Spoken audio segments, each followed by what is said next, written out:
민족 반역자 최룡진 가족과 함께 처단하라. 보이부 방송에서 제 이름이 울려 퍼졌습니다. 세상에서 가장 믿었던 사람에게서 발등을 찍힌다는 말 살면서 한 번쯤은 들어보셨을 겁니다. 내 그림자처럼 모든 걸 함께하고 내 숨소리, 기침, 소리 하나까지 아는 사람이 어느 날 갑자기 등을 돌린다면 그 심정이 어떻겠습니까? 오늘 들려드릴 이야기는 바로 그 배신에 관한, 그러나 어쩌면 한 인간의 처절한 선택에 관한 이야기입니다. 저 북녘 땅, 철옹성 같던 평양에서 지금 난리가 났다는 소식입니다. 바로 김정은의 그림자 중의 그림자, 그의 목숨을 지키던 호위 경호원이 제 발로 남쪽을 향해 목숨을 건 탈출을 감행했다는 겁니다. 아니, 세상에 이런 일이 다 있답니까? 그냥 몸만 온 것이 아닙니다. 그의 손에는 자그마치 1급 기밀이라 불리는 김정은의 목숨줄과도 같은 비밀 지도가 통째로 들려 있었다고 합니다. 그 지도에는 김정은이 언제, 어디로 움직이는지, 유사시에 어디로 몸을 피하는지, 그야말로 김정은의 머릿속과 동선이 손금 보듯 훤히 그려져 있다는군요. 남부러울 것 없던 최고 권력자의 최측근이 왜 모든 것을 버리고 사선을 넘어야 했을까요?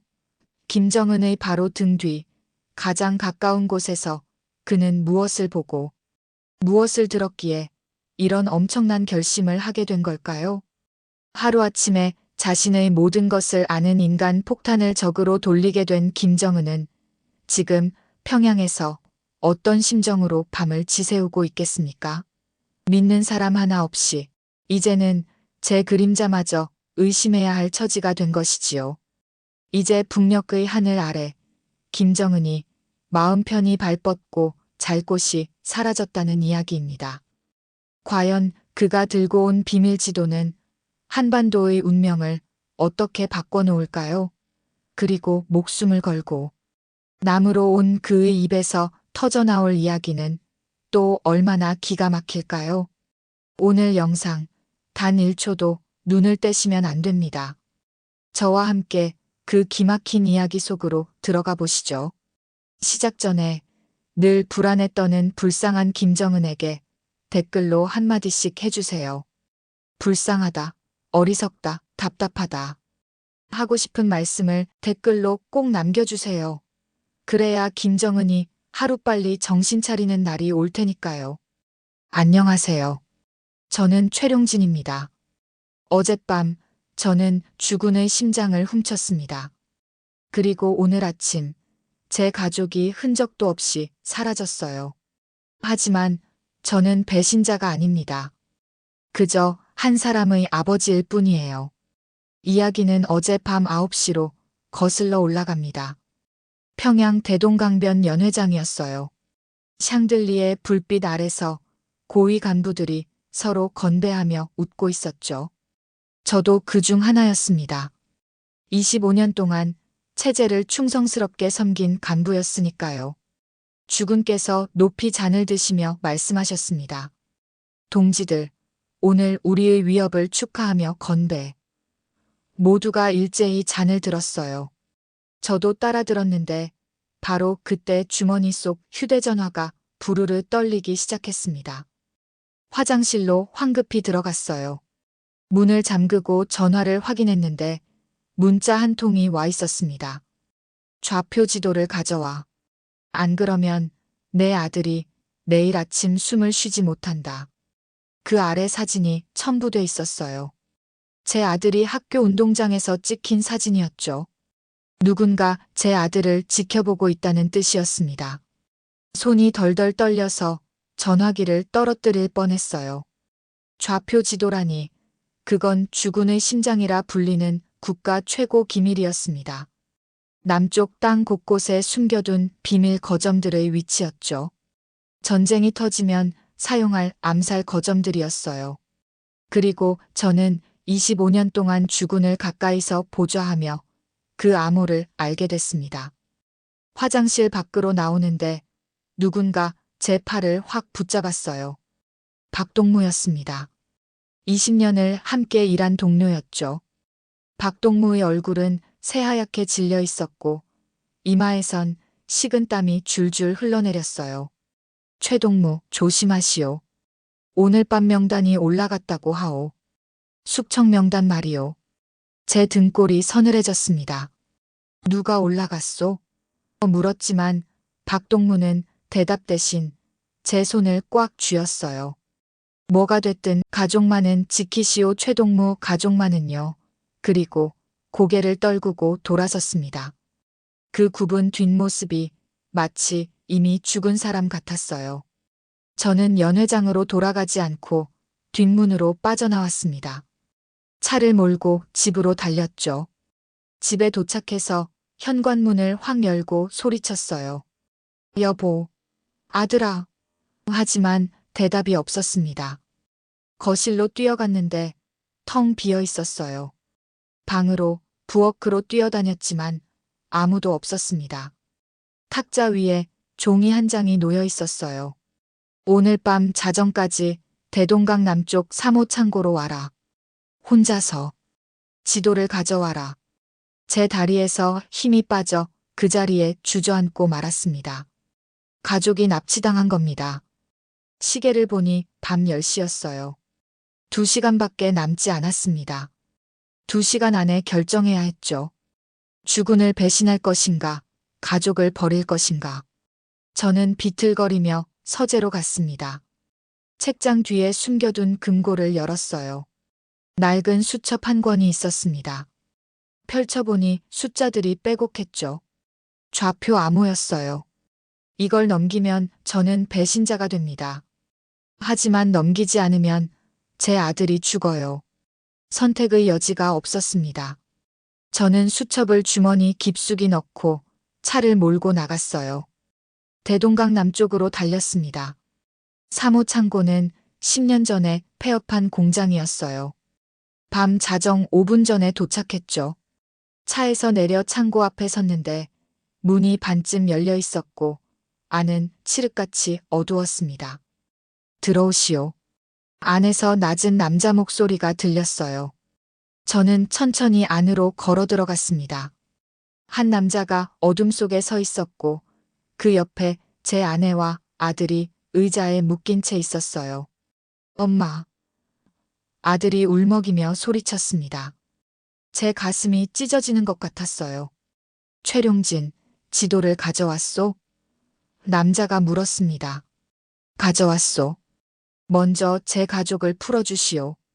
제가 말했지만 남자는 고개를 저었어요. 지도를 먼저 내놓으시오. 저는 떨리는 손으로 주머니에서 수첩을 꺼내 남자에게 내밀었습니다. 남자가 수첩을 받아 손전등으로 비춰보더니 만족스럽다는 듯 고개를 끄덕였어요. 좋소. 진짜군요. 그런데 다음 순간 남자가 품에서 권총을 꺼내 저를 겨눴습니다. 이제 당신도 처리해야겠소. 제 심장이 멎는 줄 알았어요. 약속이 다르지 않소. 제가 소리쳤지만 남자는 차갑게 웃었습니다. 배신자와는 약속이 없소. 남자가 방아쇠를 당기려는 바로 그 순간이었습니다. 뒤에서 환한 불빛이 쏟아지며 여러 명이 우르르 뛰어들어왔어요. 손들어. 보이부다. 남자가 당황해서 총구를 돌리려는 순간 저는 있는 힘껏 남자에게 달려들어 몸을 던졌습니다. 총이 바닥에 떨어졌고 보위부 요원들이 남자를 제압했어요.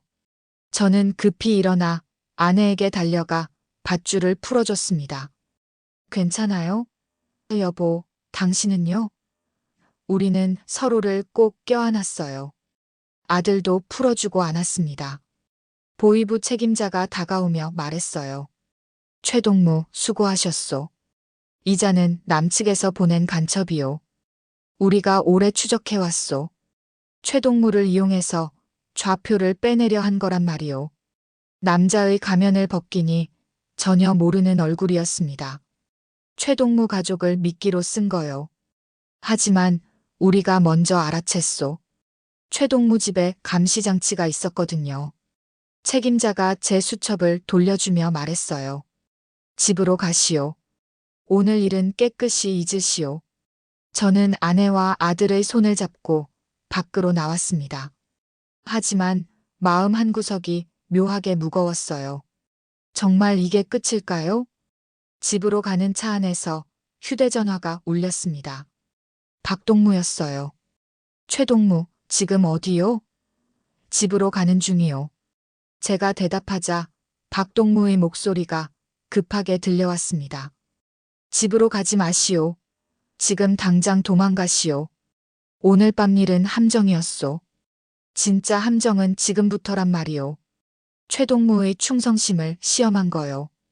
그런데 최동무는 가족을 선택했소. 수첩을 넘기지 않았소. 내일 아침이면 최동무도 숙청 명단에 오를 거요. 전화가 끊겼습니다. 저는 급히 차를 세우고 아내를 돌아봤어요. 여보, 우리 지금 당장 이 나라를 떠나야 해요. 아내의 얼굴이 하얗게 질렸지만 제 손을 꽉 잡으며 말했습니다. 알았어요. 어디든 따라갈게요. 저는 차를 돌렸습니다. 압록강을 향해 달렸어요. 오늘 밤 저는 조국을 버립니다. 아니, 조국이 저를 버렸습니다. 저는 선택합니다. 가족을요. 차는 북쪽을 향해 달렸습니다. 밤 1시였어요. 평양에서 신의주까지는 220km였습니다. 보통 4시간쯤 걸리는 거리였죠. 하지만 지금은 도망치는 중이었어요. 검문소를 피해 돌아가야 했고 들키면 그 자리에서 끝이었습니다. 뒷좌석에서 아들이 잠들어 있었어요. 아내가 아들을 안고 있었죠. 여보, 정말 갈 수 있을까요? 아내가 떨리는 목소리로 물었습니다. 저는 백미러로 아내를 봤어요. 갈 수 있어요. 반드시 갈 거예요. 하지만 마음속으론 확신이 없었습니다. 압록강을 건넌다는 건 목숨을 거는 일이었으니까요. 영하의 물에 빠지면 3분도 버티기 힘들었죠. 게다가 국경 경비대가 삼엄하게 지키고 있었어요. 새벽 3시쯤 됐을 때였습니다. 앞에 검문소가 보였어요. 군인 2명이 도로를 막고 서 있었습니다. 제 심장이 쿵쾅거리기 시작했어요. 속도를 늦췄습니다. 신분증 확인하겠습니다. 군인이 창문을 두드렸어요. 저는 신분증을 꺼내 건넸습니다. 군인이 손전등으로 비춰보더니 고개를 갸웃거렸어요. 늦은 시간인데 어디 가십니까? 신의주 처가에 급한 일이 생겨서요. 제가 최대한 태연하게 말했습니다. 군인이 뒷좌석을 비췄어요. 아내가 아들을 안고 있는 모습이 보였죠. 아이가 아픈가 보군요. 군인이 신분증을 돌려주며 말했습니다. 조심해서 가십시오. 차가 다시 출발했어요. 저는 안도의 한숨을 내쉬었습니다. 하지만 이건 시작에 불과했어요. 새벽 5시 신의주에 도착했습니다. 도시는 아직 잠들어 있었어요. 저는 강변으로 차를 몰았습니다. 압록강이 어둠 속에서 검게 흐르고 있었어요. 차에서 내렸습니다. 아내가 아들을 깨웠어요. 일어나야 해. 조용히 해야 해. 아들이 졸린 눈을 비비며 고개를 끄덕였습니다. 강둑을 따라 걸었어요. 다리가 하나 보였습니다.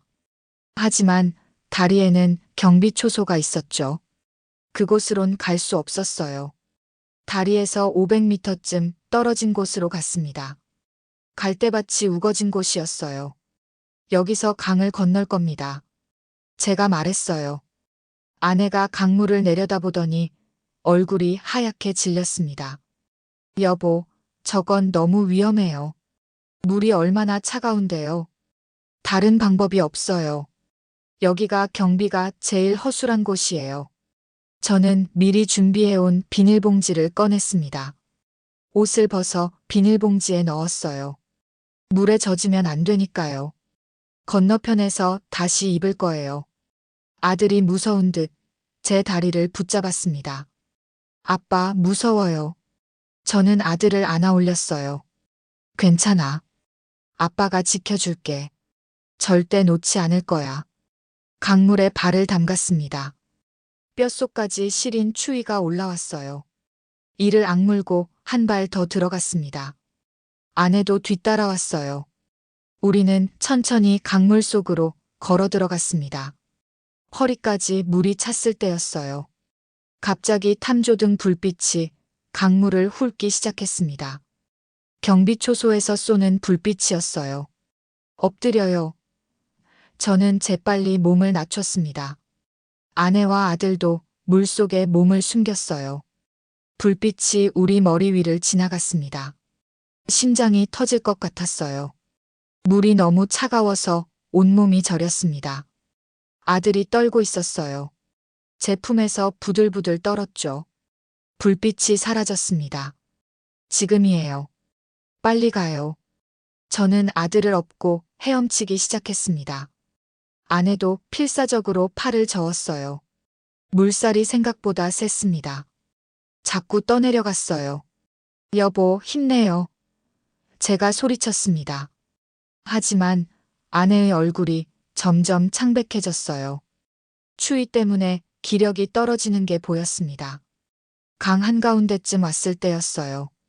갑자기 아내가 물속으로 가라앉기 시작했습니다. 여보. 저는 아들을 한 팔로 붙잡고 다른 손으로 아내의 팔을 잡았어요. 정신 차려요. 아내가 눈을 떴습니다. 미안해요. 힘이 안 나요. 조금만 더요. 거의 다 왔어요. 저는 있는 힘을 다해 아내를 끌고 헤엄쳤습니다. 발이 바닥에 닿았어요.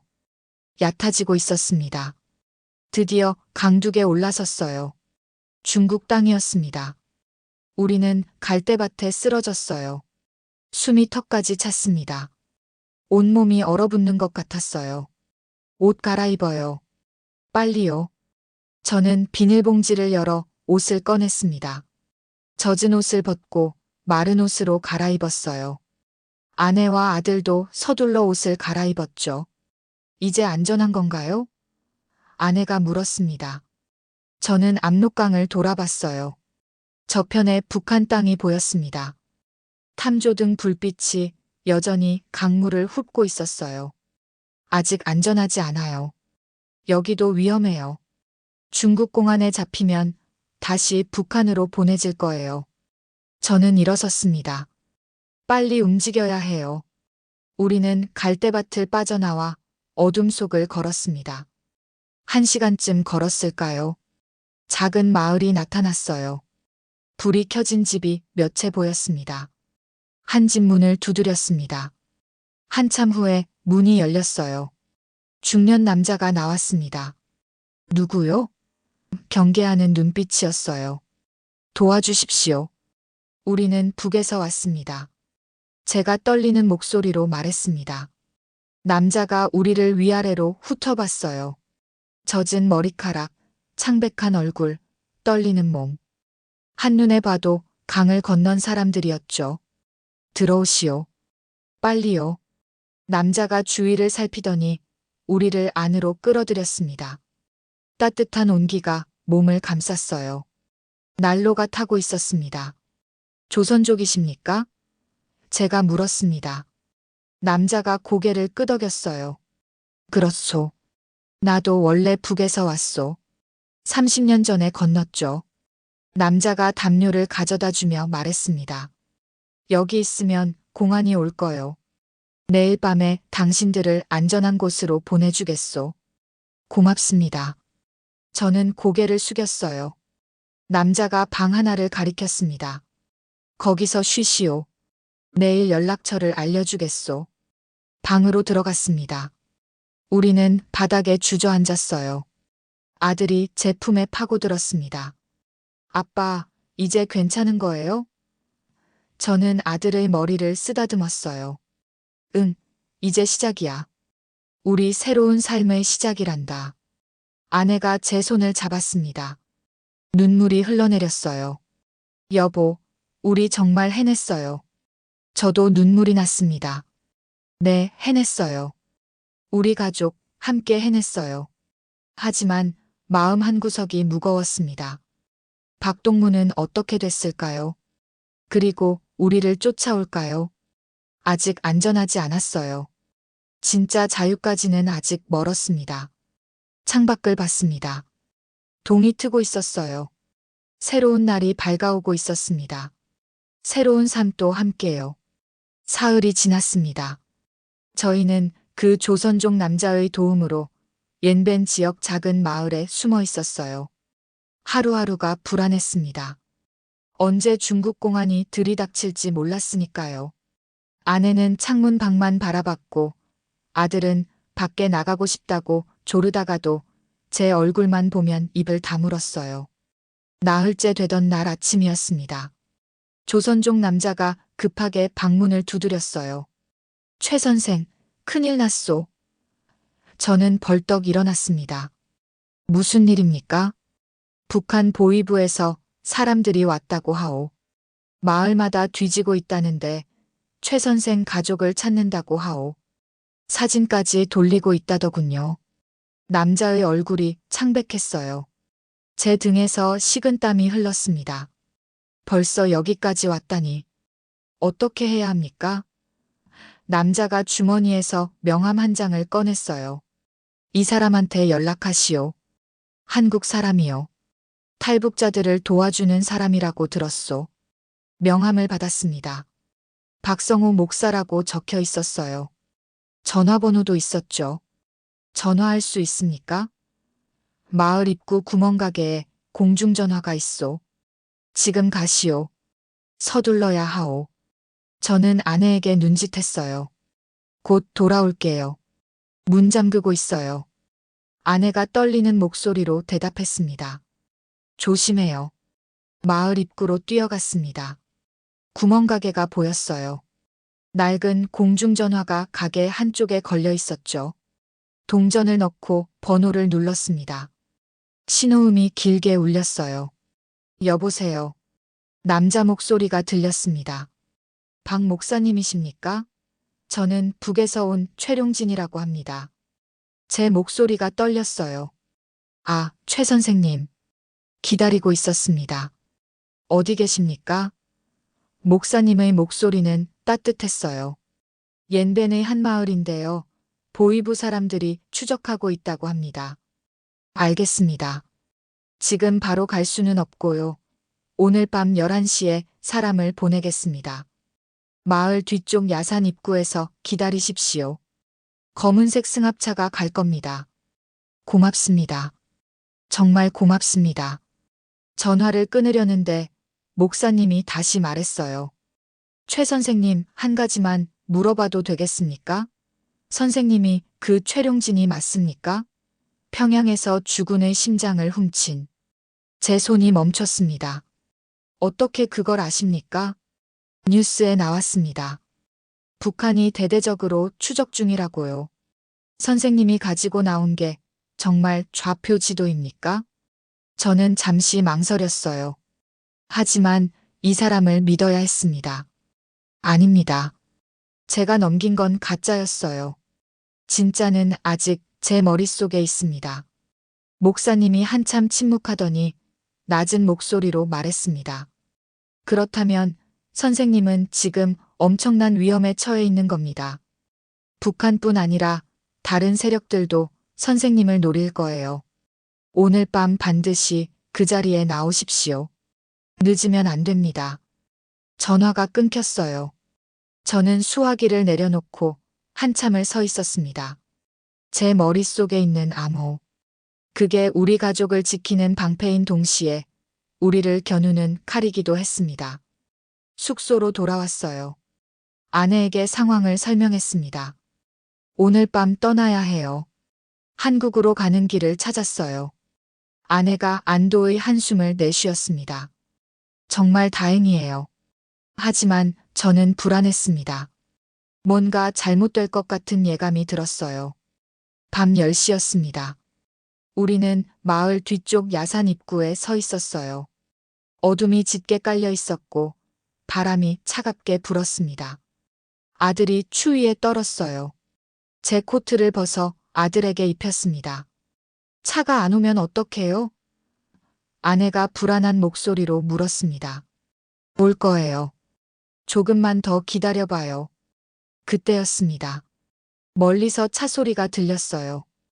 헤드라이트 불빛이 어둠을 가르며 다가왔습니다. 검은색 승합차였어요. 차가 우리 앞에 멈춰 섰습니다. 운전석 문이 열리고 한 남자가 내렸어요.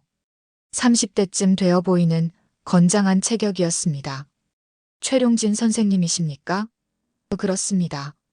남자가 주위를 살피더니 재빨리 말했습니다. 빨리 타십시오. 시간이 없습니다. 우리는 차에 올랐어요. 차가 출발하자마자 남자가 말했습니다. 저는 이정훈이라고 합니다. 박 목사님 부탁으로 왔습니다.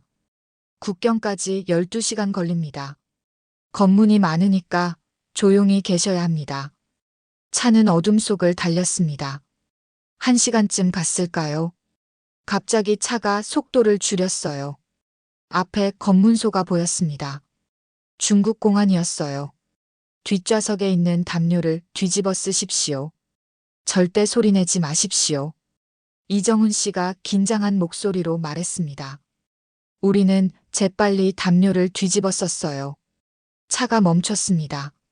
창문 두드리는 소리가 들렸어요. 신분증 확인합니다. 공안의 목소리였습니다. 예, 여기 있습니다. 이정훈 씨가 대답했어요. 뒷좌석에 뭐가 있습니까? 짐입니다. 선양에 물건 배달하러 갑니다. 침묵이 흘렀어요. 제 심장이 쿵쾅거렸습니다. 열어보십시오. 공안이 말했어요. 차 문이 열리는 소리가 났습니다. 저는 숨을 죽였어요. 아들이 제 품에서 떨고 있었습니다. 공안이 뒷좌석을 손전등으로 비췄어요. 담요 위를 훑었습니다. 제 심장이 터질 것 같았어요. 그때 멀리서 무전기 소리가 들렸습니다. 3번 초소, 3번 초소, 즉시 사거리로 출동하라. 공안이 발걸음을 멈췄어요. 됐습니다. 가십시오. 문이 닫히는 소리가 났습니다. 차가 다시 움직였어요. 한참을 더 가고 나서야 이정훈 씨가 말했습니다. 이제 괜찮습니다. 우리는 담요를 벗었어요. 온몸이 땀으로 젖어 있었습니다. 뭘 싣고 갑니까? 양파입니다. 시장에 납품하러 갑니다. 이정훈 씨가 침착하게 대답했어요. 군인이 양파자루 몇 개를 들춰봤습니다. 제 바로 옆자루였어요. 저는 숨을 죽였습니다. 아내가 제 팔을 꽉 쥐었어요. 양파 냄새 지독하군. 군인이 투덜거렸습니다. 됐어. 가. 문이 닫혔습니다. 트럭이 다시 움직였어요. 저는 그제야 숨을 내쉬었습니다. 2시간을 더 달렸습니다. 트럭이 완전히 멈춰섰어요. 문이 열렸습니다. 내리십시오. 이제 걸어가야 합니다. 이정훈 씨가 말했습니다. 밖으로 나왔어요. 어둠 속에서 산이 보였습니다. 저 산을 넘으면 몽골입니다. 거기서 한국 대사관 사람들이 기다리고 있을 겁니다. 이정훈 씨가 산을 가리키며 말했습니다. 얼마나 걸립니까? 3시간쯤요. 힘드시겠지만 쉬지 말고 가셔야 합니다. 날이 밝으면 국경 경비대가 순찰을 돕니다. 우리는 산길을 오르기 시작했습니다. 가팔았어요. 아들이 금방 지쳐서 제가 업었습니다. 아내도 숨을 헐떡였어요. 조금만 더 힘내요. 조금만요. 1시간쯤 올랐을까요? 갑자기 아래쪽에서 소리가 들렸습니다. 개 짖는 소리였어요. 군견이었습니다. 빨리 가십시오. 추적조가 온 것 같습니다. 이정훈 씨가 다급하게 소리쳤어요. 우리는 뛰기 시작했습니다. 하지만 산길은 험했어요. 넘어질 뻔했습니다. 아내가 돌에 걸려 비틀거렸어요. 괜찮아요? 괜찮아요. 빨리 가요. 개 짖는 소리가 점점 가까워졌습니다. 손전등 불빛들이 아래쪽에서 움직이고 있었어요. 저기요. 저기 동굴이 있습니다. 이정훈 씨가 바위 틈을 가리켰어요. 우리는 동굴 안으로 뛰어들었습니다. 좁고 축축했어요. 밖에서 발소리가 들렸습니다. 여러 명이 지나갔어요. 개 짖는 소리도 들렸습니다. 하지만 동굴 안으로는 들어오지 않았어요. 10분쯤 지났을까요? 밖이 조용해졌습니다. 지나간 것 같습니다. 이정훈 씨가 속삭였어요. 우리는 조심스럽게 밖으로 나왔습니다. 다시 산을 올랐어요.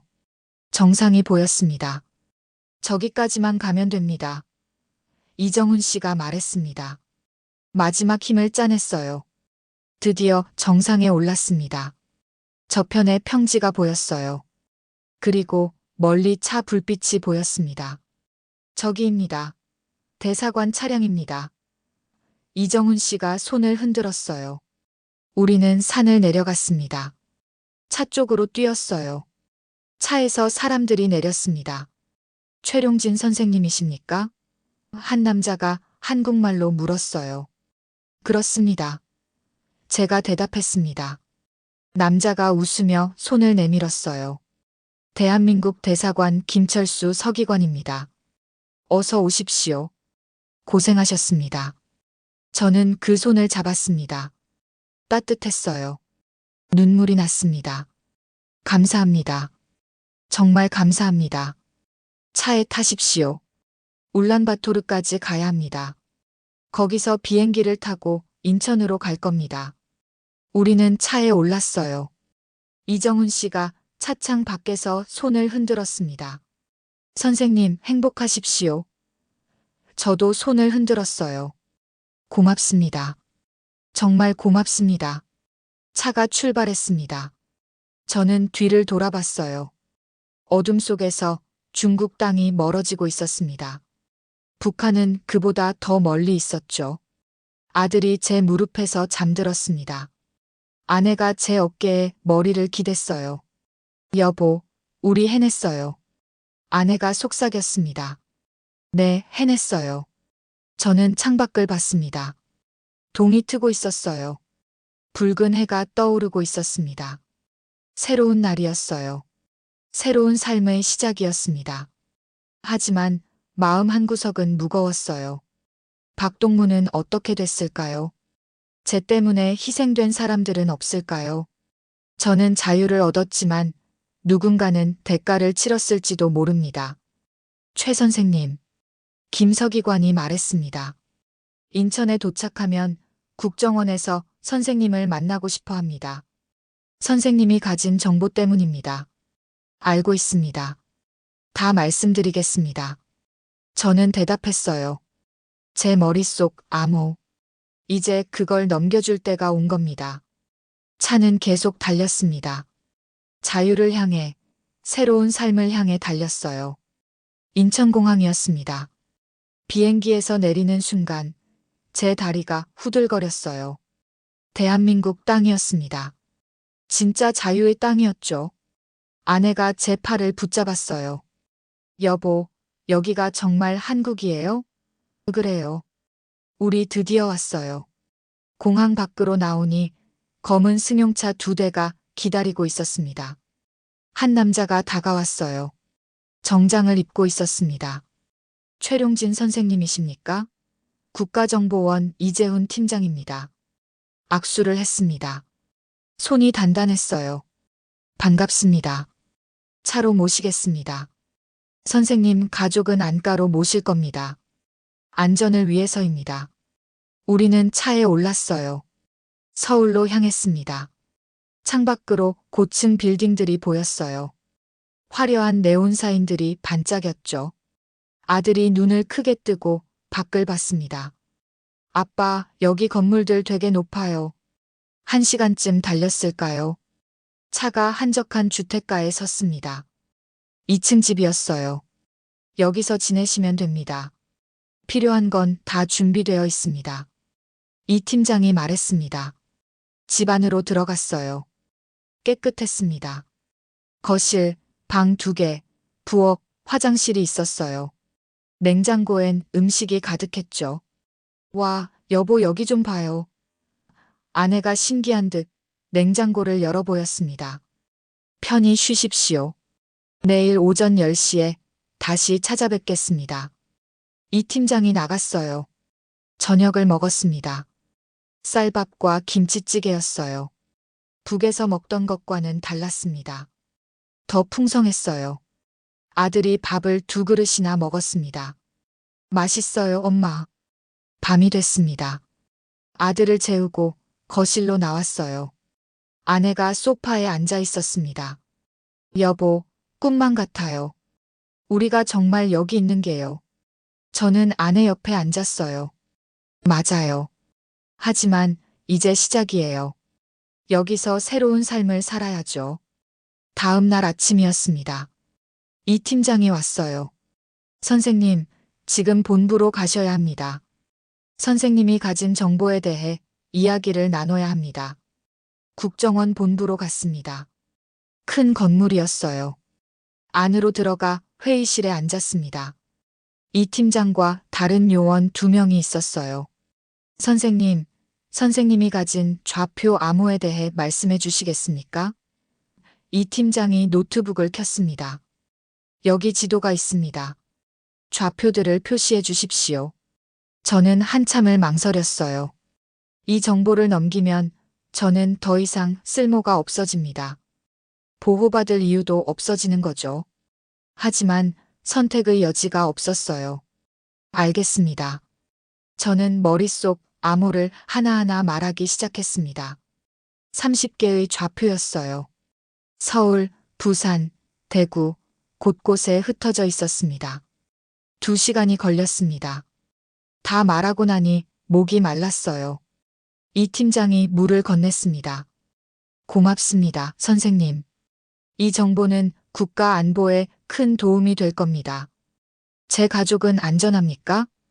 제가 물었습니다. 물론입니다. 우리가 보호하겠습니다. 하지만 이 팀장이 말을 멈췄어요. 하지만요. 북한에서 선생님을 찾고 있습니다. 아주 집요하게요. 공작원들을 보냈다는 정보도 있습니다. 제 등에서 식은땀이 흘렀습니다. 언제까지 위험합니까? 솔직히 말씀드리면 한동안은 조심하셔야 합니다. 신분을 바꾸는 것도 고려해 보셔야 해요. 집으로 돌아왔습니다. 아내가 걱정스러운 얼굴로 저를 맞았어요. 어땠어요? 다 말했어요. 이제 우리 새로운 삶을 시작할 수 있을 거예요. 하지만 그날 밤 이상한 꿈을 꿨습니다. 평양 거리를 걷고 있었어요. 박동무가 저를 보고 있었습니다.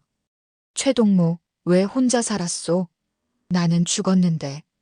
꿈에서 깨어났어요. 온몸이 땀으로 젖어 있었습니다. 일주일이 지났습니다. 평범한 일상이 시작됐어요. 아들은 학교에 다니기 시작했습니다. 새 친구들도 생겼죠. 아내는 동네 슈퍼에서 일을 시작했어요. 저는 정착 지원금으로 작은 치킨집을 열 준비를 하고 있었습니다. 하지만 마음 한구석은 늘 불안했어요. 혹시 누가 저를 쫓아오는 건 아닐까? 밤에 누군가 문을 두드리는 건 아닐까 하는 두려움이 있었죠. 어느 날 밤이었습니다. 새벽 2시쯤 됐을 거예요. 휴대전화가 울렸습니다. 모르는 번호였어요. 받을까 말까 망설이다가 받았습니다. 최룡진. 여자 목소리였어요. 낮고 차분했습니다. 누구십니까? 제 목소리가 떨렸어요. 당신을 도운 사람이요. 압록강을 건널 때, 그리고 중국을 지날 때, 저는 기억을 더듬었습니다.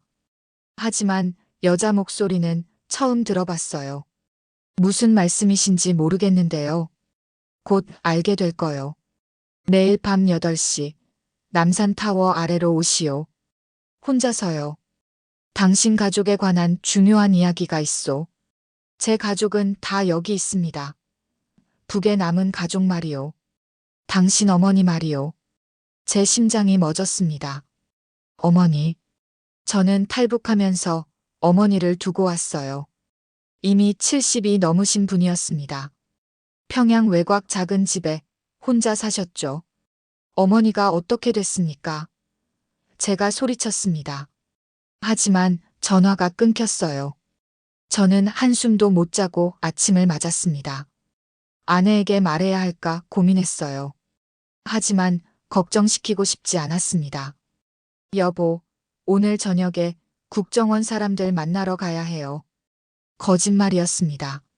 저녁 7시 반이었습니다. 저는 집을 나섰어요.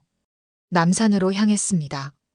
타워 아래 도착하니 8시 5분 전이었어요. 사람들이 오가고 있었습니다. 연인들, 가족들, 관광객들이었죠. 8시 정각이었습니다. 누군가 제 옆에 섰어요. 여자였습니다. 코트를 입고 모자를 눌러 쓰고 있었어요. 얼굴은 잘 보이지 않았습니다. 최룡진 선생이시군요. 여자가 낮게 말했습니다. 당신이 전화한 사람입니까? 그렇소. 제 어머니가 어떻게 됐습니까? 여자는 한참 침묵하다가 입을 열었어요. 당신 어머니는 지금 평양 교화소에 계시오. 당신 때문에 연좌제로 끌려가셨소. 제 다리에서 힘이 빠졌습니다. 아니, 그럴 리가. 믿기 싫겠지만 사실이오. 하지만 방법이 있소. 무슨 방법입니까? 당신이 넘긴 좌표 정보, 그중 일부가 잘못됐다고 하시오. 그리고 진짜 정보를 우리에게 주시오. 제 머리가 복잡해졌습니다. 우리라니, 당신은 누구십니까? 여자가 모자를 벗었어요. 30대 중반쯤 되어 보이는 여자였습니다. 평범한 얼굴이었어요. 나는 매화라고 하오. 북과 남 양쪽을 위해 일하는 사람이요. 이중 스파이란 말입니까? 그 여자가 씁쓸하게 웃었어요. 그렇게 볼 수도 있겠소. 하지만 나는 사람을 구하는 일을 하오. 당신 어머니처럼요. 어떻게 믿을 수 있습니까? 믿든 말든 당신 선택이요. 하지만 당신 어머니는 시간이 많지 않소. 교화소에서 늙은 사람이 얼마나 버티겠소. 저는 한참을 고민했습니다.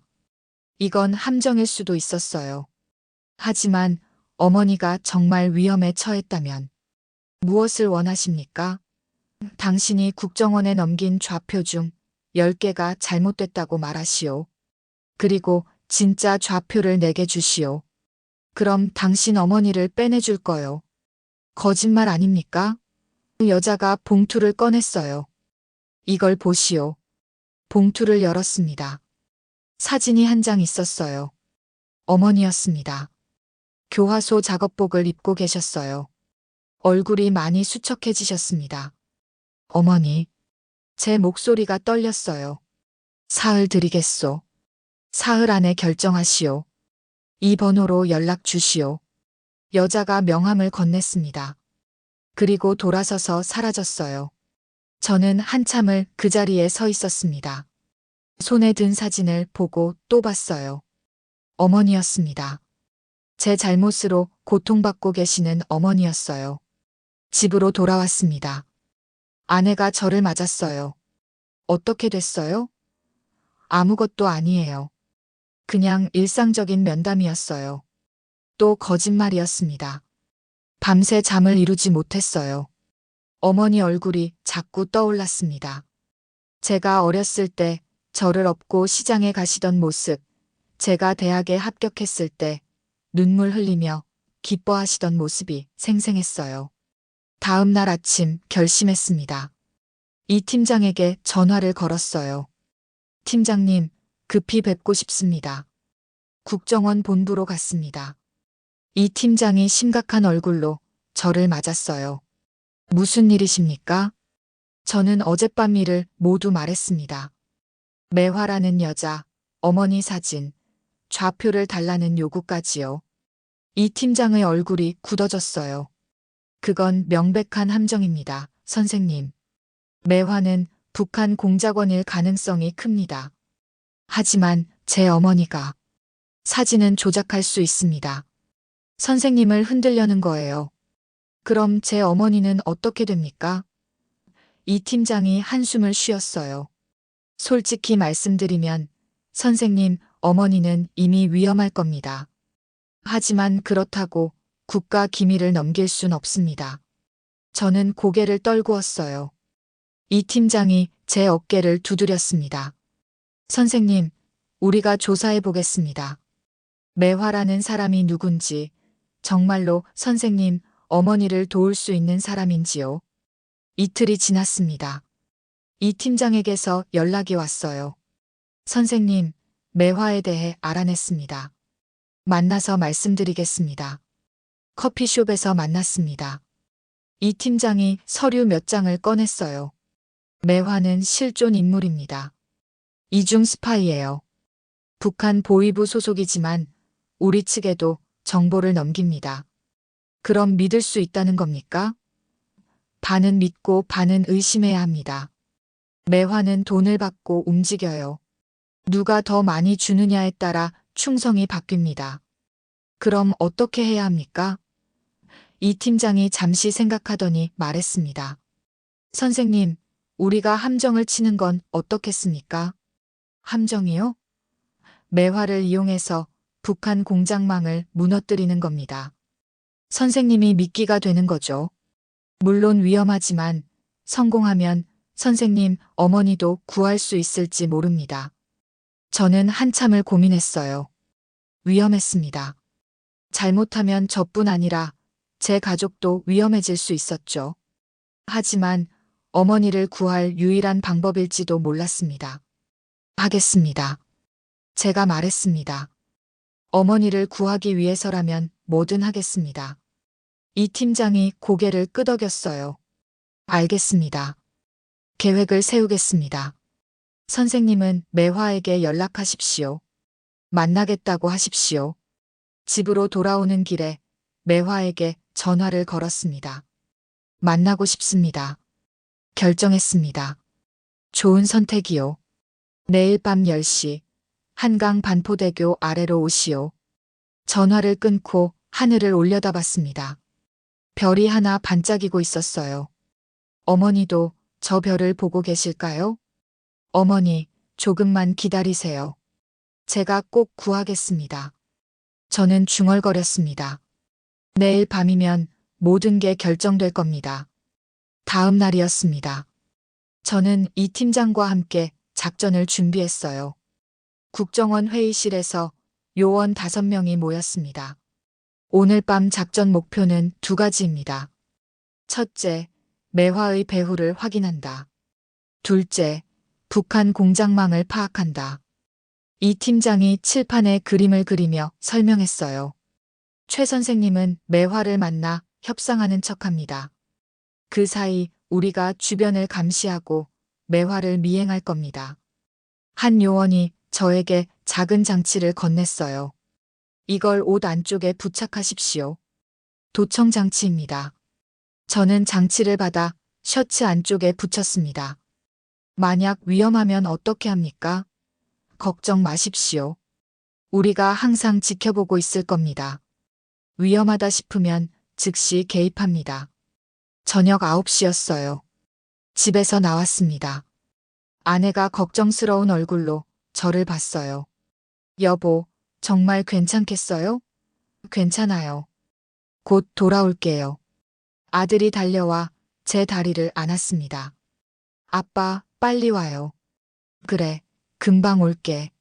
차를 타고 한강으로 갔습니다. 반포대교가 보였어요. 밤 10시 10분 전이었습니다. 다리 아래는 어두웠어요. 강물 소리가 들렸습니다. 귓속에 초소형 이어폰이 있었어요. 이 팀장의 목소리가 들렸습니다. 선생님, 우리는 오른쪽 100m 지점에 있습니다. 편하게 대화하십시오. 누군가 다가오는 발소리가 들렸어요. 매화였습니다. 검은 코트를 입고 있었어요. 왔군요. 어머니는 어떻게 됩니까? 제가 먼저 물었습니다. 매화가 휴대전화를 꺼냈어요. 동영상을 재생했습니다. 화면에 어머니가 나왔어요. 교화소 아니었습니다. 어머니가 말씀하셨어요. 룡진아, 엄마 걱정하지 마라. 내가 잘 살면 그걸로 됐다. 제 눈에 눈물이 고였습니다. 이게 언제 찍은 겁니까? 어제요. 당신 어머니는 아직 살아계시오. 하지만 시간이 없소. 제가 뭘 해야 합니까? 매화가 종이 한 장을 꺼냈어요. 여기 좌표 10개가 적혀 있소. 당신이 국정원에 넘긴 정보 중에서 이 10개가 틀렸다고 말하시오. 그리고 진짜 좌표를 내게 주시오. 저는 종이를 받아봤어요. 정말 제가 넘긴 좌표들이었습니다. 이걸 어떻게 합니까? 우리는 다 알고 있소. 국정원 내부에도 우리 사람이 있으니까. 귓속에서 이 팀장의 목소리가 들렸어요. 선생님, 조금 더 유도하십시오. 내부 스파이가 누군지 알아내야 합니다. 국정원 내부에 누가 있습니까? 제가 물었습니다. 매화가 웃었어요. 그건 말할 수 없소. 하지만 당신이 협조하면 언젠가 알게 될 거요. 좌표를 주면 정말 어머니를 구해줄 수 있습니까? 물론이요. 우리는 약속을 지키는 사람들이요. 매화가 손을 내밀었습니다. 자, 이제 결정하시오. 저는 잠시 망설였어요. 이 팀장이 귓속말로 지시했습니다. 좋습니다. 주는 척 하십시오. 우리가 준비한 가짜 정보를 주십시오. 주머니에서 종이 한 장을 꺼냈습니다. 미리 준비한 가짜 좌표였어요. 여기 있습니다. 진짜 좌표입니다. 매화가 종이를 받아 펼쳐봤어요. 손전등으로 비춰봤습니다. 정말 진짜요? 제 어머니 목숨이 걸린 일인데 거짓말하겠습니까? 매화가 고개를 끄덕였어요. 좋소. 일주일 안에 당신 어머니를 중국으로 빼내줄 거요. 그때 다시 연락하겠소. 매화가 돌아서려는 순간이었습니다. 갑자기 주변에서 불빛이 환하게 켜졌어요. 움직이지 마시오. 여러 명이 우르르 뛰어나왔습니다. 국정원 요원들이었어요. 매화의 얼굴이 굳어졌습니다. 이게 무슨... 재빨리 도망치려 했어요. 하지만 요원들이 막아섰습니다. 도망칠 곳은 없습니다. 조용히 따라오십시오. 이 팀장이 나타났습니다. 매화가 이를 악물었어요. 속았군. 최룡진, 당신이 날 판 거요? 저는 아무 말하지 못했습니다. 죄책감이 들었어요. 하지만 선택의 여지가 없었습니다. 매화가 갑자기 웃기 시작했어요. 하지만 당신은 큰 실수를 했소. 이 팀장. 무슨 소리요? 이 팀장이 물었습니다. 내가 여기 오면 안 돌아올 수도 있다는 걸 우리는 알고 있었소. 그래서 보험을 들어뒀죠. 매화가 휴대전화를 들어 올렸습니다. 지금 이 순간 최룡진의 아내와 아들이 우리 손에 있소. 제 심장이 멎었습니다. 뭐라고요? 거짓말이요.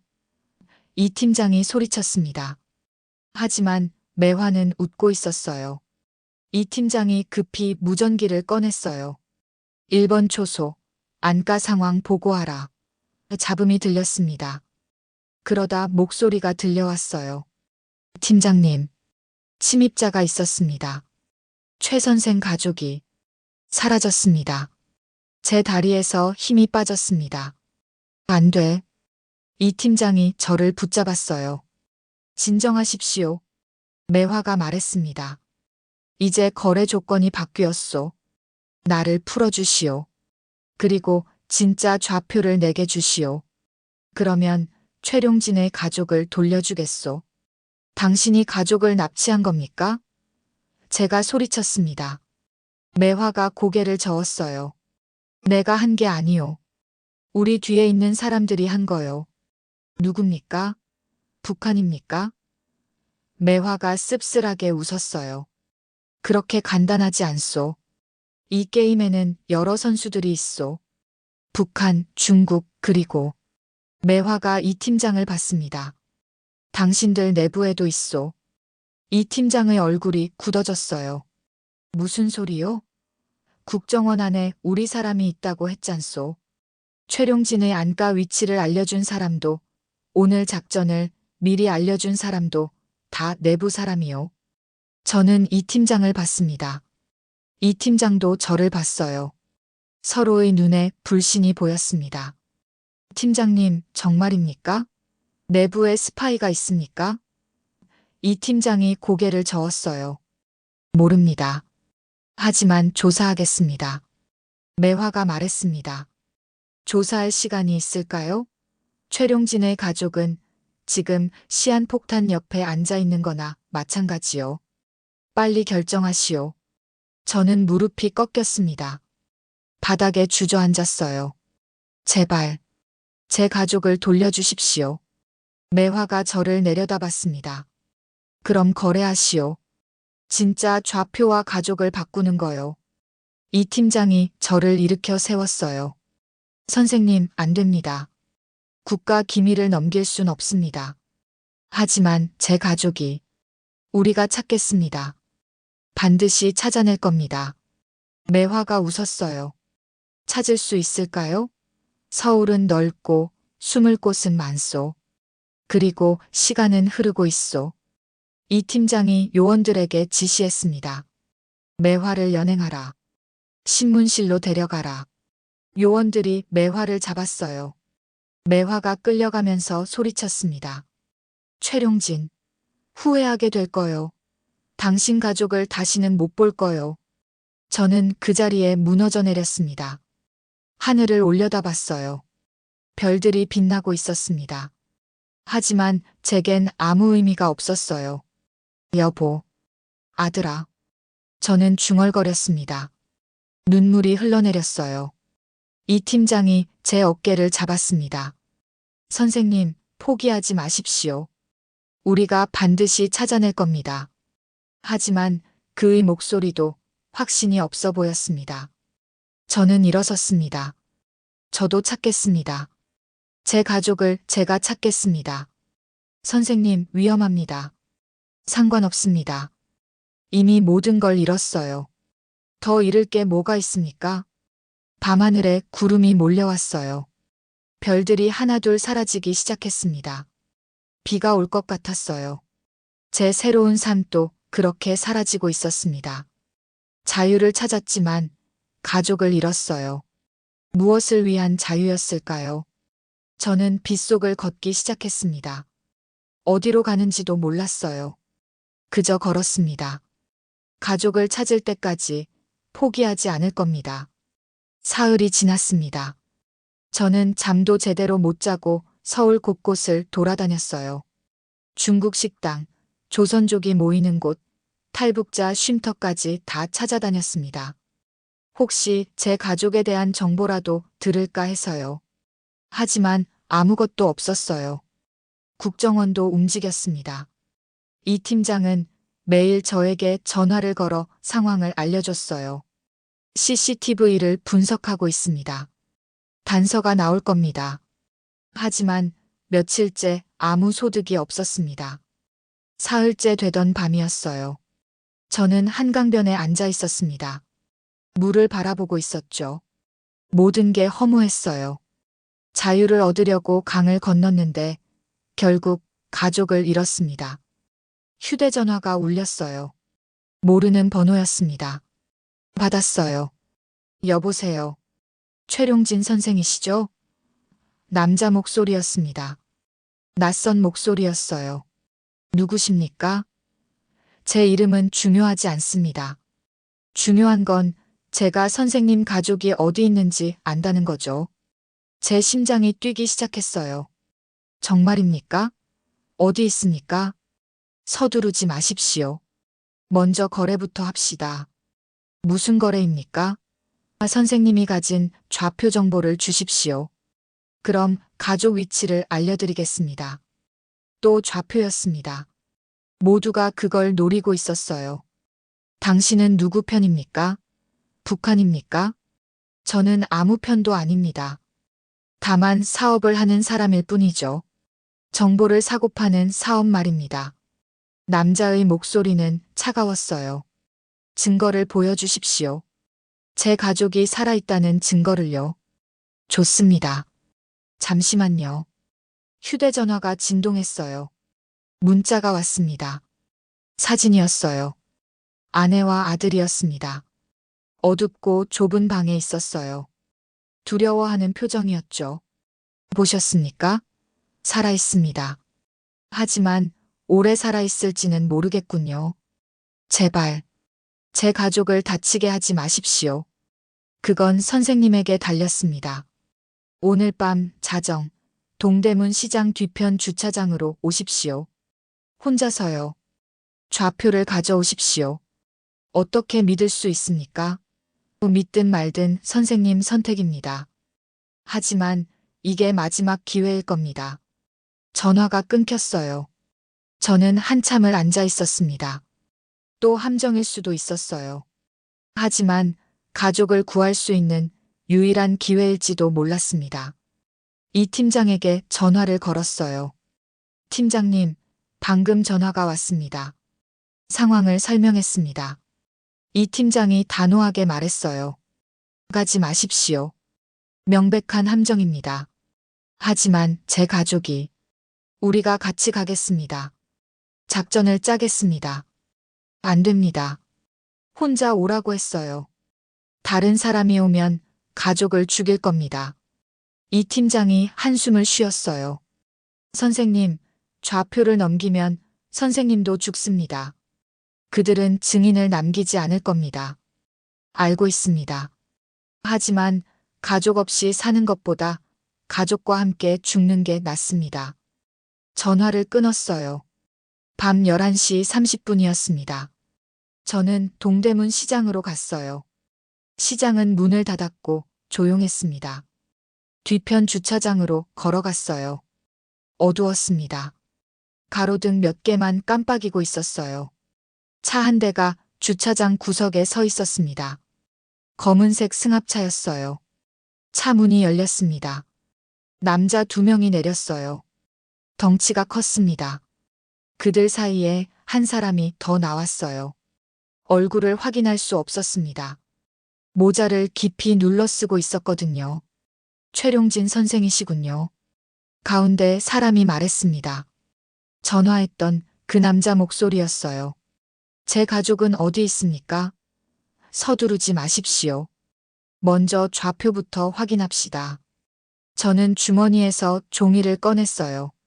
진짜 좌표를 적어온 것이었습니다. 이번엔 가짜가 아니었어요. 여기 있습니다. 남자가 종이를 받아 펼쳤어요. 손전등으로 비춰봤습니다. 한참을 보더니 고개를 끄덕였어요. 좋습니다. 진짜 같군요. 이제 제 가족을 돌려주십시오. 남자가 승합차를 가리켰습니다.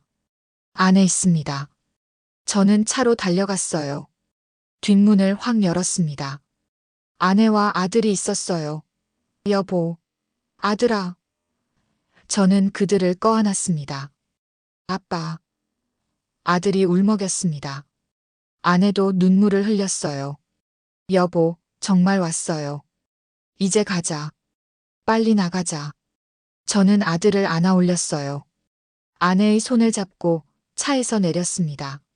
하지만 그때였습니다. 남자가 총을 꺼내 저를 겨눴어요. 어디 가시려고요? 제 등에서 식은땀이 흘렀습니다. 약속이 다르지 않습니까? 약속? 저는 가족을 보여주겠다고만 했습니다. 돌려주겠다고는 안 했죠. 이 비겁한.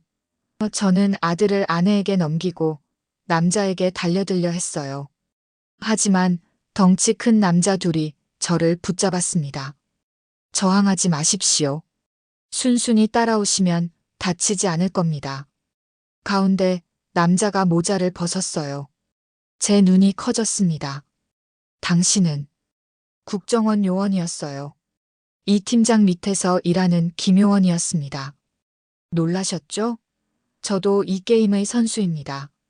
김요원이 비웃었어요. 내부 스파이가 누구냐고요? 바로 저입니다. 왜 이러는 겁니까? 김요원이 좌표 종이를 흔들었어요. 이것 때문입니다. 이 정보는 수백억 원의 가치가 있습니다. 북한에, 중국에, 러시아에 팔 수 있죠. 당신도 대한민국 사람 아닙니까? 돈 앞에서 국적은 중요하지 않습니다. 김효원이 부하들에게 눈짓했어요. 모두 차에 태워라. 저는 발버둥쳤습니다. 안 돼. 제 가족만은. 하지만 힘이 달렸어요. 부하들이 저를 차 안으로 밀어 넣었습니다. 바로 그때였습니다. 사방에서 불빛이 환하게 켜졌어요. 손들어. 국정원이다. 이 팀장과 요원들이 우르르 뛰어나왔습니다. 김효원의 얼굴이 굳어졌어요. 이럴 수가. 김효원, 당신을 배신 혐의로 체포한다. 이 팀장이 소리쳤습니다. 김효원이 총을 들어 이 팀장에게 겨눴어요. 긴장된 대치 상황이었습니다. 한 발짝만 더 오면 쏘겠다. 김효원이 소리쳤어요. 이 팀장이 천천히 다가갔습니다. 김효원, 포기해. 이미 끝났어. 끝나지 않았어. 김효원의 손가락이 방아쇠에 걸렸어요. 저는 아내와 아들을 차 뒤로 밀어냈습니다. 엎드려. 총성이 울렸습니다. 하지만 쓰러진 건 김효원이었어요. 이 팀장이 먼저 쏜 겁니다. 김효원이 어깨를 붙잡고 무릎을 꿇었어요. 확보. 요원들이 김효원을 제압했습니다. 김효원의 부하들도 항복했어요. 저는 아내와 아들에게 달려갔습니다. 괜찮아? 다친 데 없어? 괜찮아요, 여보. 아내가 떨리는 목소리로 말했어요. 이 팀장이 다가왔습니다. 선생님, 무사하십니까? 덕분에 살았습니다. 어떻게 하셨습니까? 선생님 휴대전화에 추적 장치가 있었습니다. 그리고 김효원을 의심하고 있었죠. 선생님이 전화했을 때 확신했습니다. 저는 주저앉았어요. 긴장이 풀리니 온몸에 힘이 빠졌습니다.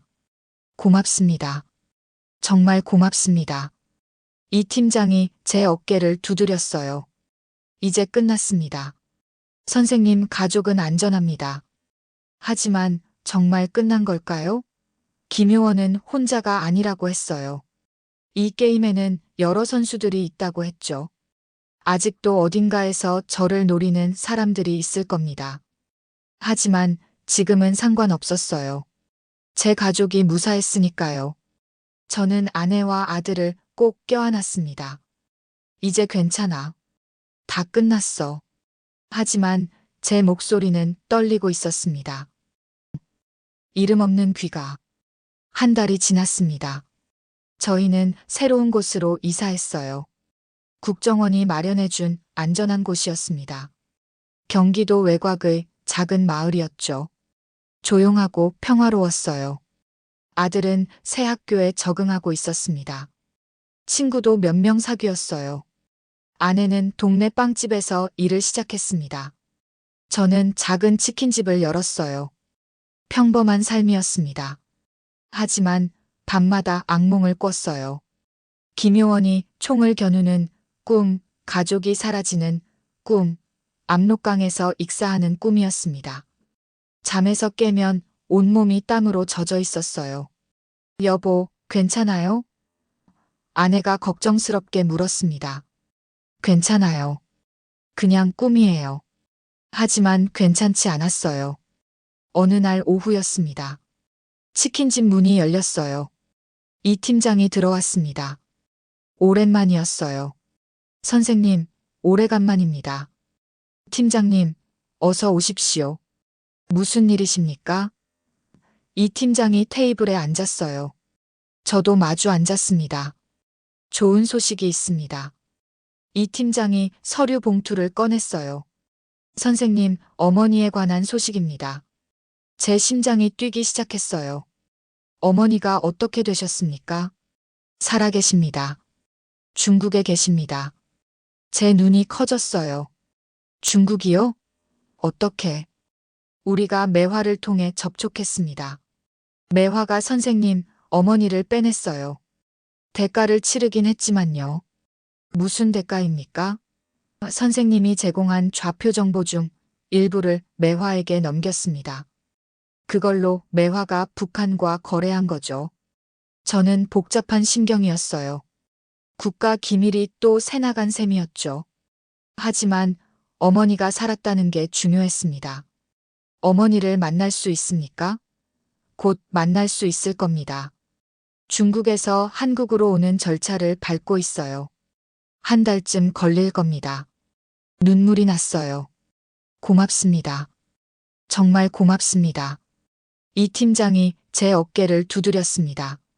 선생님이 용기 있는 선택을 했기 때문입니다. 용기요? 저는 그저 가족을 지키려 했을 뿐인데요. 그게 용기입니다. 가장 큰 용기죠. 이 팀장이 일어섰어요. 또 하나 소식이 있습니다.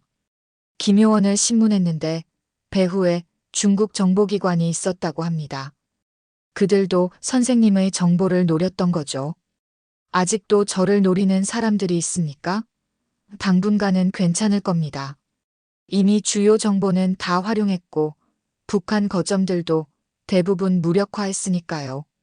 그럼 이제 정말 끝난 건가요? 이 팀장이 잠시 망설이더니 고개를 끄덕였어요. 네, 끝났습니다. 이제 선생님은 평범하게 사십시오. 이 팀장이 나갔어요.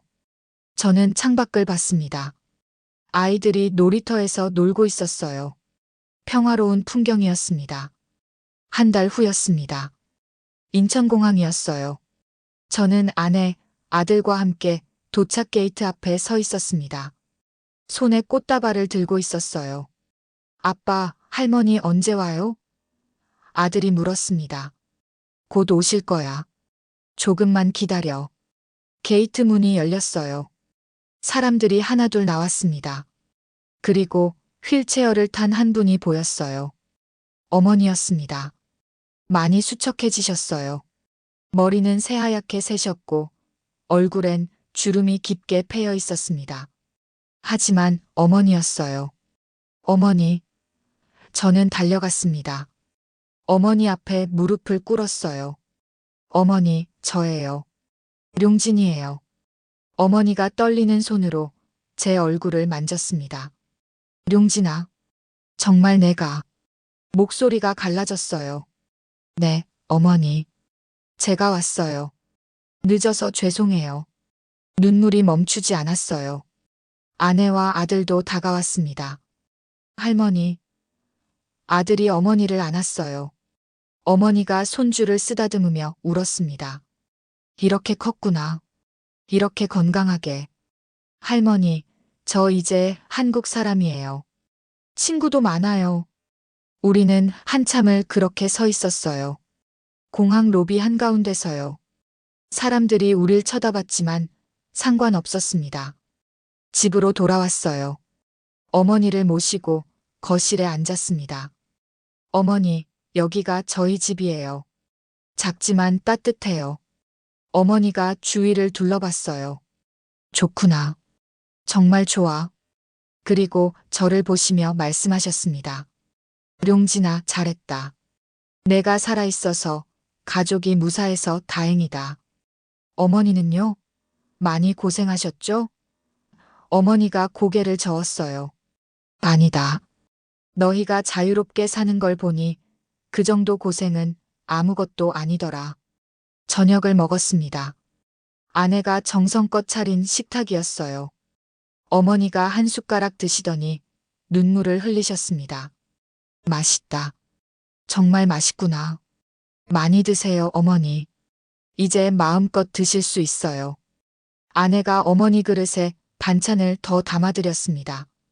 밤이 됐습니다. 어머니를 방에 모셨어요. 편히 쉬세요, 어머니. 룡진아. 어머니가 제 손을 잡으셨습니다. 네, 어머니. 너 때문에 원망한 적 없다. 오히려 고맙다. 내가 용기 있는 선택을 해줘서. 어머니. 사람이 사람답게 사는 게 중요한 거다. 그게 진짜 충성이고 진짜 효도란다. 저는 어머니 손을 꽉 잡았어요. 사랑합니다, 어머니. 나도 사랑한다, 아들아. 방에서 나와 거실로 갔습니다. 창밖을 봤어요. 달이 밝게 떠 있었습니다. 저편 북한에도 같은 달이 떠 있겠죠. 박동무는 어떻게 됐을까요? 제가 두고 온 동료들, 이웃들은 어떻게 살고 있을까요? 여전히 두려움 속에서 하루하루를 버티고 있을 겁니다. 여보, 아내가 제 옆에 섰어요. 생각이 많으시죠? 응. 우리는 자유를 얻었지만 많은 사람들이 아직 거기 있어. 당신 잘못이 아니에요. 당신이 할 수 있는 건 다 했어요. 아내가 제 손을 잡았습니다. 그래도 가끔은 죄책감이 들어. 혼자만 살아남은 것 같아서. 혼자가 아니에요. 우리 가족이 함께 살아남은 거예요. 그리고 어머니까지. 맞는 말이었어요. 저는 혼자가 아니었습니다. 다음 날 아침이었습니다. 치킨집을 열었어요. 손님들이 하나둘 들어왔습니다. 사장님, 치킨 한 마리요. 네, 금방 튀겨드릴게요. 평범한 하루였습니다. 치킨을 튀기고 손님을 맞이하고 설거지를 했어요. 이런 게 행복이구나 싶었습니다. 저녁에 집으로 돌아왔어요. 아들이 숙제를 하고 있었습니다. 아빠, 이거 좀 봐주세요. 수학 문제예요. 그래, 보자. 저는 아들 옆에 앉았어요. 같이 문제를 풀었습니다. 이런 평범한 순간이 얼마나 소중한지 몰랐어요. 어머니가 거실에서 텔레비전을 보고 계셨어요. 룡진아, 여기 뉴스 나온다. 북한 이야기하네. 뉴스를 봤습니다. 북한이 또 도발을 했다는 내용이었어요. 긴장이 고조되고 있다고 했습니다. 걱정되네. 어머니가 중얼거리셨어요. 거기 사람들 생각하면. 어머니, 언젠가는 좋아질 거예요. 반드시요. 그랬으면 좋겠구나. 어머니가 한숨을 쉬셨어요. 밤이 깊었습니다. 모두 잠들었어요. 저는 혼자 베란다에 나왔습니다. 별을 올려다봤어요. 제 이름은 최룡진입니다. 한때 평양에서 권력의 중심에 있었던 사람이었죠. 하지만 이제는 경기도 작은 마을에서 치킨집을 하는 평범한 사람입니다. 저는 그림자였어요. 죽은의 그림자로 25년을 살았습니다. 하지만 이제는 그림자가 아닙니다. 햇빛 아래 당당히 선 한 사람의 아버지예요. 한 사람의 남편이고 한 사람의 아들입니다. 자유는 쉽게 오지 않았어요. 많은 것을 잃었고 많은 대가를 치렀습니다. 하지만 후회하지 않아요. 제가 한 선택은 옳았습니다. 언젠가 북한도 자유로워질 날이 올까요? 박동무도, 제가 두고 온 사람들도 이 자유를 누릴 수 있을까요? 그날이 오길 바랍니다. 하지만 지금은 저는 이곳에서 제 삶을 살 겁니다. 치킨을 튀기고 아들 숙제를 봐주고 어머니 산책을 시켜드리는 평범한 삶을요. 그게 제가 강을 건넌 이유니까요. 그게 제가 그림자를 버린 이유니까요. 아버님, 어머님, 오늘 이야기 어떠셨나요? 저 최룡진의 이야기는 여기서 끝입니다. 하지만 진짜 이야기는 지금도 계속되고 있어요. 북에는 아직도 수많은 사람들이 자유를 꿈꾸며 살고 있습니다.